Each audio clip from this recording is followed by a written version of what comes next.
अब जो हम बात करने जा रहे हैं समाजशास्त्री में, उनका नाम है हेरोल्ड गारफिंकल साहब। हेरोल्ड गारफिंकल साहब का जन्म 1917 में हुआ। हेरोल्ड गारफिंकल साहब जो हैं सो एथनोमेथोलॉजी शब्द के आविष्कारक, रचनाकार, अमेरिकी समाजशास्त्री हेरोल्ड गारफिंकल साहब ने प्रतीकात्मक अंतःक्रियावाद के समान ढांचे में नर जातीय पद्धतिशास्त्र, लोक विधि विज्ञान के नए उपागम को विकसित किया है। गारफिंकल साहब की शैक्षणिक पृष्ठभूमि काफ़ी रुचिकर रही है। वे न्यू स्कूल शिक्षण संस्थान में अल्फ्रेड सूज के विद्यार्थी रहे हैं और सन 1946 से 52 के बीच टॉलकट पार्सन्स के सानिध्य में उन्होंने हार्वर्ड विश्वविद्यालय में प्रशिक्षण ग्रहण कर सन 1952 में शोध उपाधि PhD प्राप्त की। अतः यह स्वीकार किया जाने लगा है कि गारफिंकल साहब के विचारों पर जहाँ एक और सूज के प्रघटनाशास्त्र यानी फिनोमेनोलॉजी का प्रभाव है, वहाँ पार्सन्स के सामाजिक क्रिया सिद्धांत ने भी उनके विचारों को एक विशिष्ट ढांचे में ढालने में महती भूमिका अदा की। वे दोनों के विचारों से परे जाकर ही एथनोमेथोलॉजी, नर जातीय पद्धतिशास्त्र की रचना कर पाए। प्रघटनाशास्त्र और नर जातीय पद्धतिशास्त्र दोनों ही उपागम निकट से जुड़े हुए हैं। सन 1954 में वे लॉस एंजिल्स स्थित कैलिफोर्निया विश्वविद्यालय में आ गए और यहाँ उन्होंने अपने विद्यार्थियों के साथ मिलकर नर जातीय पद्धतिशास्त्र को विकसित किया और सन 1967 में इस विषय को प्रथम पुस्तक स्टडीज इन एथनोमेथोलॉजी लिखी। अध्ययन के इस नवीन परिप्रेक्ष्य में समाजशास्त्र के चिर परिचित संरचनात्मक प्रकार्यात्मक परिप्रेक्ष्य के विरोध में तर्क प्रस्तुत कर रूढ़िवादी समाजशास्त्र को नकारा। इस उपागम का मुख्य उद्देश्य उन विधियों का पता लगाना रहा है जो व्यक्ति प्रतिदिन के जीवन में अपनी क्रियाओं का विवेचन करने तथा उनका अर्थ ढूंढने में किया करते हैं। दूसरे शब्दों में, लोक विधि विज्ञान यानी एथनोमेथोलॉजी सामान्य ज्ञान और उन तरीकों एवं विधियों का एक समूह है जिसके द्वारा समाज के साधारण सदस्य अपनी क्रियाओं का अर्थ निकाल कर उस परिस्थिति के अनुसार कार्य करते हैं जिस परिस्थिति में वे होते हैं। यह पार्सनवादी और सूझवादी दोनों के विचारों के घुलन मिलन का परिणाम है। व्यक्ति किस प्रकार सामाजिक यथार्थ के अंतर्निहित भाव की रचना करते हैं और उसे बनाए रखते हैं, इसकी जानकारी प्राप्त करने में ही गारफिंकल साहब की मुख्य रुचि रही है। सामाजिक स्थितियों में व्यक्ति रचनात्मक क्षमताओं का प्रयोग कैसे करते हैं, इसे उजागर करने के लिए गारफिंकल साहब ने बाद सामाजिक व्यवस्थाओं के प्रभाव पर केंद्रित समाजशास्त्रीय विचारना प्रमुख रूप से संरचनात्मक प्रकार्यात्मक उपागम की कटु आलोचना की है। इस उपागम के समर्थक अन्य लेखकों ने भी व्यक्तिगत स्तर पर होने वाली प्रतिदिन की क्रियाओं के अध्ययन को अपना मुख्य केंद्र बिंदु बनाया है। नर जातीय पद्धतिशास्त्री वार्तालाप, बातचीत के सूक्ष्म एवं विस्तृत ब्यौरेवार अध्ययन पर जोर देते हैं। अध्ययन का यह व्यक्तिनिष्ठ सूक्ष्म स्तरीय तरीका मुख्य धारा समर्थक समाजशास्त्रियों के बृहद स्तरीय वस्तुनिष्ठ तरीके से पूर्णतः विपरीत है, जिनकी रुचि बड़े बड़े नौकरशाही प्रतिष्ठानों, पूंजीपतियों के बड़े कारखानों और श्रम विभाजन जैसे विषयों के अध्ययन में होती है। गारफिंकल साहब ने अपनी एक विधि का प्रयोग लॉस एंजिल्स स्थित आत्महत्या निरोधक केंद्र पर आत्महत्या संबंधी मृत्यु के मामले को विवेकपूर्ण व्यवहार में बदलने में किया है। उनकी प्रमुख पुस्तकें जो हैं स्टडीज इन एथनोमेथोलॉजी जो 1967 में प्रकाशित हुई, जो बहुत इम्पोर्टेंट पुस्तक है। इसके अलावा भी कुछ पुस्तकें लिखी है लेकिन उतना इम्पोर्टेंट नहीं आई है। पुस्तकें बहुत इम्पोर्टेंट है और उनके हेरोल्ड गारफिंकल साहब का जो जीवन वृत्त और उनकी कृति है उनका उल्लेख किया गया है और उनकी एकमात्र पुस्तकें जो है उनका भी उल्लेख किया गया है। जो इम्पोर्टेंट पुस्तक है। उनके अलावा भी कुछ पुस्तकें हैं जो उतना इम्पोर्टेंट नहीं। हेरोल्ड ग्रिफिंगल साहब की कृति का जो इम्पोर्टेंट कृति है उनका मैंने उल्लेख किया है, जय सोशियोलॉजी, जय समाजशास्त्र। अब आगे जो हम समाजशास्त्री का वर्णन करेंगे उनका नाम है सर पैट्रिक गिब्स साहब। सर पैट्रिक गिब्स साहब का जन्म 1854 में हुआ और इनकी मृत्यु 1932 में हो गया। भारत में बम्बई विश्वविद्यालय में सन 1919 में समाजशास्त्र के प्रथम विभाग की स्थापना करने वाले सर पैट्रिक गिब्स साहब मूल रूप में एक जीव विज्ञानी एवं नगर नियोजक और नगरीय जीवन एवं समस्याओं के ज्ञाता विज्ञान थे। वे स्कॉटलैंड निवासी थे। उन्होंने नगर नियोजन के लिए एक समाज वैज्ञानिक आधार प्रस्तुत किया। यही नहीं, उन्होंने सर्वेक्षण करने तथा संकलित तत्वों का विश्लेषण करने की एक नवीन पद्धति विकसित की, जो बाद में सर्वेक्षणकर्ताओं द्वारा एक गाइड के रूप में प्रयोग की गई। उनके कुछ विचारों ने नगर नियोजन सिद्धांत और व्यवहार दोनों को प्रभावित किया है। नगरीय समाजशास्त्र को उनकी उपनगरीय समूहन की अवधारणा, जो उन्होंने अपनी पुस्तक सिटीज इन इवोल्यूशन में प्रस्तुत की है, एक प्रमुख देन है। उन्होंने कलकत्ता, इंदौर और दक्षिण के मंदिरों के शहरों की नगर योजनाओं का अध्ययन भी किया, जो बहुमूल्य माना जाता है। उन्होंने अनेक भारतीय विद्वानों को प्रभावित किया है, जिनमें प्रमुखतः जी.एस. घुरिये और राधा कमल मुखर्जी के लेखनों में पैट्रिक गिब्स के प्रभाव को स्पष्ट रूप में देखा जा सकता है। उनकी प्रमुख कृतियां हैं सिटीज इन इवोल्यूशन, जो 1915 में प्रकाशित हुआ। तो यही थे मैंने सर पैट्रिक गिब्स साहब के जीवन वृत्त और उनकी जीवन परिचय का जो उल्लेख मैंने किया है। और उनकी एकमात्र पुस्तकें जो हैं सिटीज इन इवोल्यूशन, जो 1995 में आए। तो ये पैट्रिक गिब्स साहब की प्रमुख कृति और उनकी पुस्तकें हैं। उनके अलावा जो कुछ पुस्तकें लिखी हैं उतना इम्पोर्टेंट नहीं है, तो उनका उल्लेख नहीं किया गया। तो पैट्रिक गिब्स साहब का जीवन वृत्त और कृति का जो उल्लेख किया गया है और उनकी 5 पुस्तकें हैं, वह बहुत इम्पोर्टेंट है।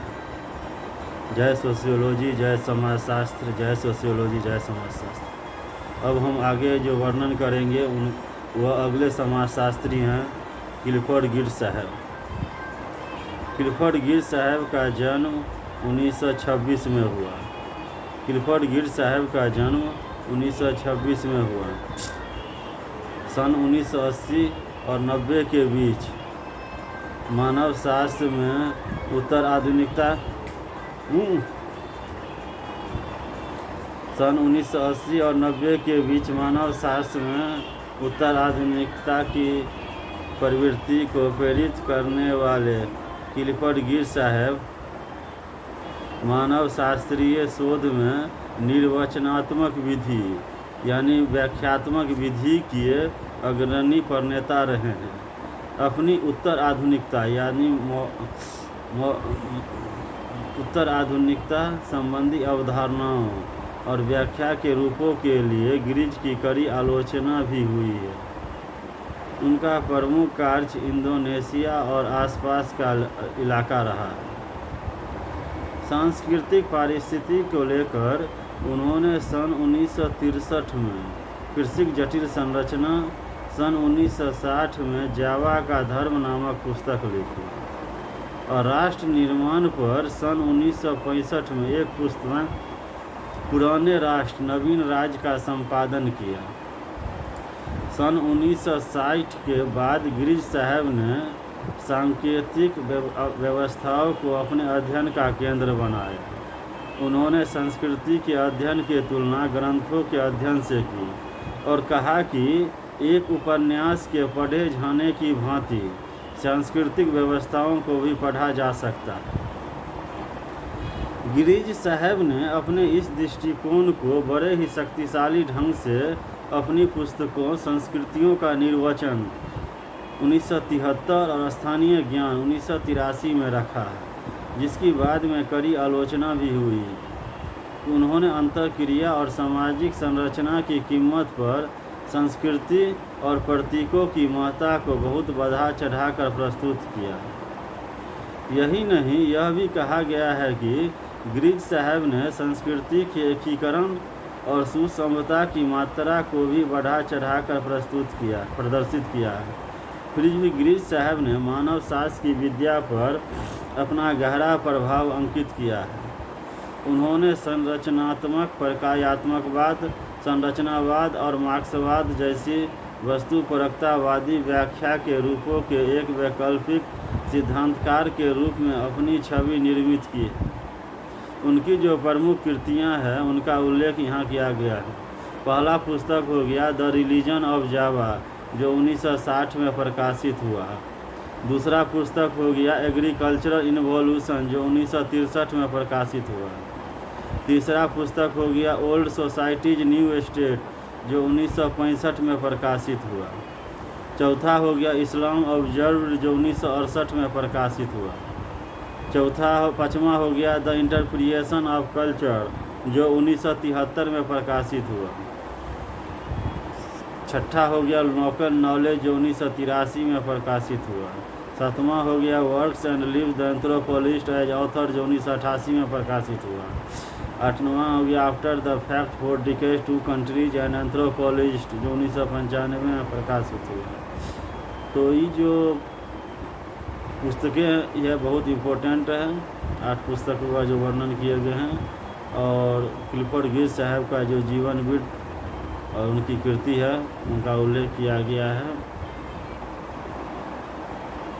बहुत इम्पोर्टेंट शब्दों का उल्लेख किया गया है जो क्लिफोर्ड गिब्स साहब जो अपने जीवन काल में जो कृति की है उनका इम्पोर्टेंट शब्दों का उल्लेख किया गया है, और उनकी कुछ इम्पोर्टेंट पुस्तकों का जो है उल्लेख किया गया है। इनके अलावा भी कुछ पुस्तकें हैं जो उतना इम्पोर्टेंट नहीं। जय सोशियोलॉजी, जय सोशियोलॉजी, जय समाजशास्त्र, जय समाजशास्त्र। अब जो हम अगले समाजशास्त्री का वर्णन करेंगे उनका नाम है थियोडोर गाइनर। थियोडोर गाइनर का जन्म 1891 और मृत्यु 1952 में हो गया। थियोडोर गाइनर एक जर्मन समाजशास्त्री हैं जिन्होंने अपना अधिकांश जीवन डेनमार्क में अध्ययन अध्यापन में व्यतीत किया। थियोडोर गाइनर साहब का लेखन जर्मन भाषा में भी हुआ और बहुत सी उनकी कृतियों का अभी तक अंग्रेजी भाषा में अनुवाद नहीं हुआ। उनका डेनमार्क ने सामाजिक गतिशीलता वाला अध्ययन अपने क्षेत्र में विशेष महत्व रखता है। इस अध्ययन में गाइनर साहब ने गतिशीलता विश्लेषण के एकमात्र आधार के रूप में परिस्थिति प्राप्त करने हेतु व्यावसायिक प्रतिष्ठा को महत्व दिए जाने की चीर परंपरा को चुनौती दी। अब जो हम अगले समाजशास्त्री का वर्णन करेंगे उनका नाम है अर्नेस्ट गेल्नर साहब। अर्नेस्ट गेल्नर साहब का जन्म 1925 में हुआ। पेरिस में जन्मे अर्नेस्ट गेल्नर साहब ने विविध विषयों पर कई पुस्तकें लिखी हैं। इनकी पुस्तकों का प्रमुख विषय सामाजिक मानवशास्त्र का प्रारंभिक दार्शनिक मुद्दों की खोज में प्रयोग करना रहा है। संप्रति वे कैम्ब्रिज विश्वविद्यालय में सामाजिक मानवशास्त्र के आचार्य हैं। गेल्नर साहब ने अपनी एक पुस्तक वर्ड्स एंड थिंग्स 1959 में भाषाई दर्शन की और एक अन्य पुस्तक सेंट्स ऑफ द एटलस 1969 में आधुनिक मानव शास्त्र की कटु आलोचना इस मुद्दे को लेकर की है कि आधुनिक मानव शास्त्र द्वारा अन्य समाजों की बुद्धि सम्मत आलोचना के प्रति उदासीनता रही। सन 1964 में गेट प्रकाशित थॉट्स एंड चेंज नामक पुस्तक में इस विचार का प्रतिपादन किया है कि सहयोगी राष्ट्रों द्वारा औद्योगिकीकरण और सरकार के माध्यम से धनोपार्जन आधुनिक समाजों की वैधता का प्रमुख आधार रहा है। लेजिटिमेशन ऑफ बिलीफ 1974 में गेल्नर साहब ने आधुनिक बहुलवाद और सापेक्षवाद की आलोचना की है। सन 1985 में उन्होंने फ्राइडवादी चिकित्सा की सामाजिक सफलता पर अपने विचारों को द साइकोएनालिटिक मूवमेंट में सविस्तार प्रस्तुत करते हुए मनोविश्लेषण के अनुमानों को एक सुगठित सिद्धांत के रूप में प्रस्तुत किया है।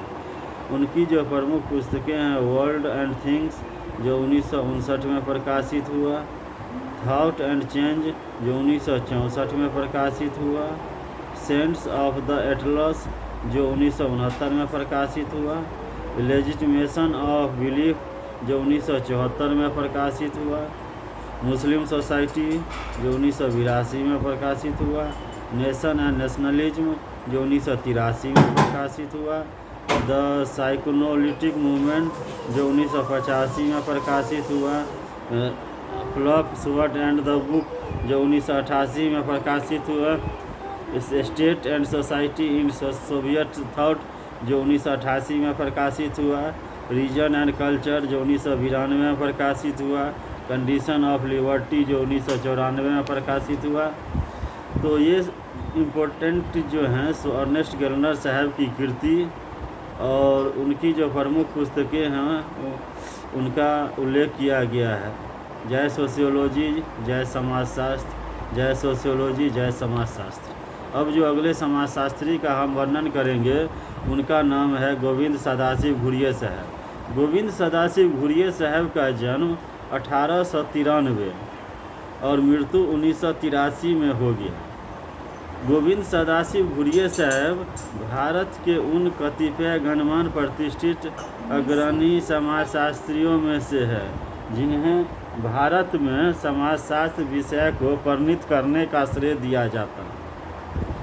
पैट्रिक गिट्स साहब के बाद बम्बई विश्वविद्यालय के समाजशास्त्र विभाग का कार्यभार संभालने वाले घुरिये साहब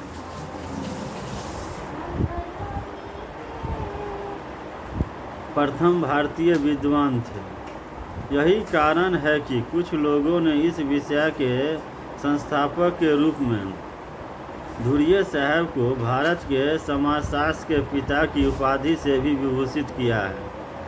उन्हें सन 1924 में मुंबई विश्वविद्यालय में रीडर के पद पर नियुक्ति मिली और 10 वर्ष बाद सन 1934 में उन्हें प्रोफेसर और समाजशास्त्र का अध्यक्ष बना दिया गया।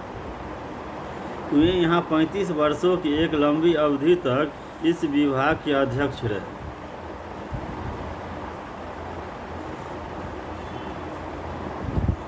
सन 1959 में सेवा मुक्ति के बाद बम्बई विश्वविद्यालय ने उन्हें सेवा मुक्त आचार्य यानी प्रोफेसर इमेरिट्स के रूप में नियुक्त कर उन्हें सम्मानित किया। वे मुंबई विश्वविद्यालय के प्रथम सेवा मुक्त आचार्य थे। वे इंडियन साइंस कांग्रेस के नेतृत्व शास्त्र विभाग के सन 1934 में अध्यक्ष भी रहे हैं। इसी वर्ष रॉयल एशियाटिक सोसाइटी ने अपनी मुंबई शाखा की प्रबंध समिति का उन्हें एक सदस्य मनोनीत किया।